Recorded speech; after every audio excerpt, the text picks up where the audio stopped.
Okay, so I want to talk about Foxy Brown's unreleased album, Il Non It's The Fever. This was supposed to come out in 2002, then 2003. Never fucking did. I never really knew what happened with this album. There's still nothing much said here other than she wanted to get away from Def Jam. They began working on the album in 2001. It was scheduled for 2002 quite a few times. It kept getting bumped back and bumped back. Then Diddy wanted to get involved.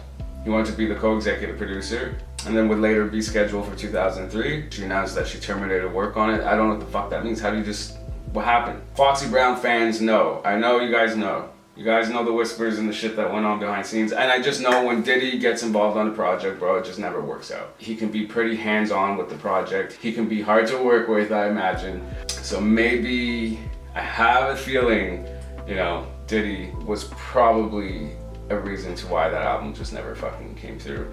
But it's like the album started way before him. So that's where it gets a little confusing for me. There's artists on here that are mentioned that were supposed to be on the album. Anita Baker, Lauryn Hill, Ludacris, Luther Vandross. There was a lot.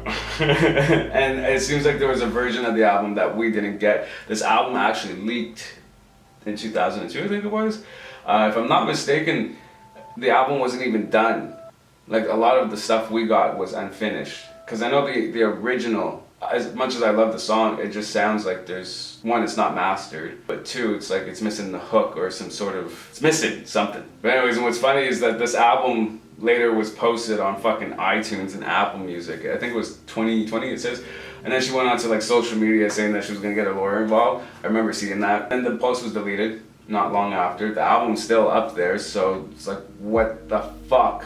How did that happen? What's fucked is that these albums are kind of making their way to these streaming platforms, so getting like an official release after all these years. Lady May just did that with Mayday.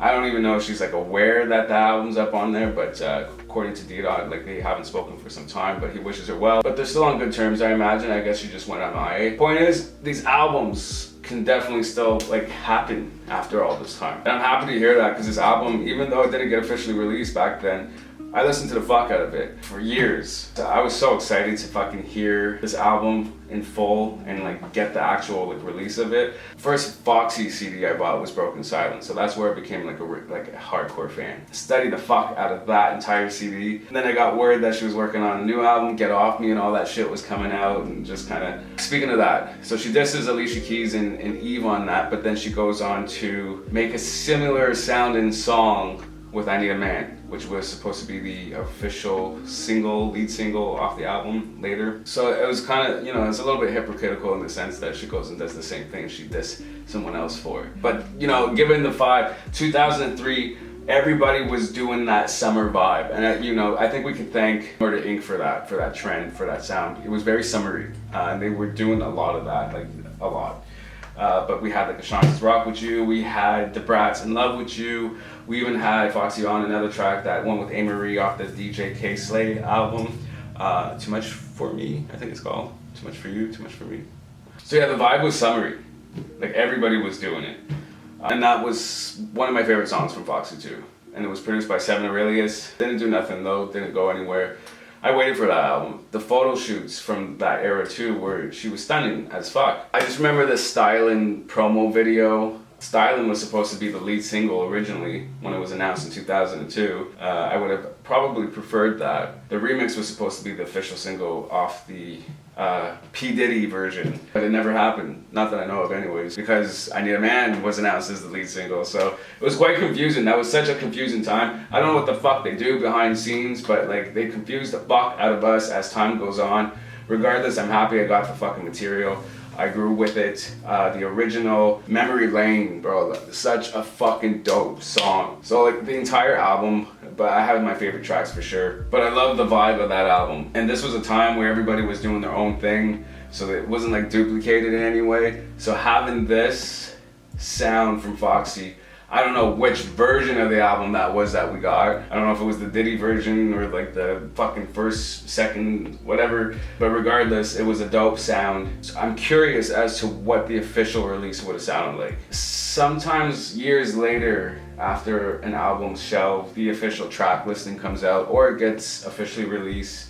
and we see the official track listing, and it's kind of like we get less songs, and the order is different, so we're kind of like not used to it. But in a way, I'm thankful for the leaked versions because we get the extra songs and shit, and it's like I can't hear that album without hearing those songs if they're not included. It's not complete for me now. But I still appreciate the fact that they go out of the way to post these albums on streaming platforms because they deserve it. So she said one day that she just stopped working on it. There was no like real reason, but this would then become like a fucking thing for her through, well, did she ever put out an album again? Brooklyn Don Diva came out after, like years after.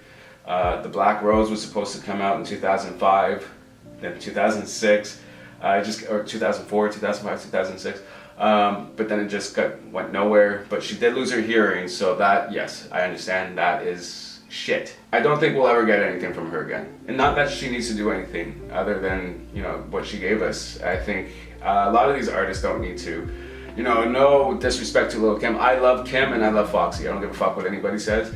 But Kim's recent releases, that last album she put out was just fucking and I don't like the sound that she does. I like when artists from those times stick to their original sound or do what they feel, just not follow trend, because it doesn't work. They always lose me when they do that. Maybe you guys feel different and that's fine, I respect it.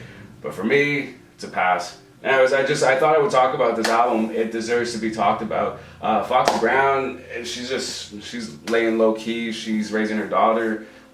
She still looks great. She's always been beautiful, and I love the way that she speaks for herself. She doesn't sound like a dumb bitch. You can tell she's intelligent as fuck just by listening to her interviews, and I miss that. I miss when rappers didn't sound like they shit their pants. Anyways, you know the deal, guys. Like, comment, subscribe. I appreciate the love. Tell me your thoughts on the album, your experience with it, and please, if you know any information on the actual like reasoning to why the album didn't come out completely, do tell.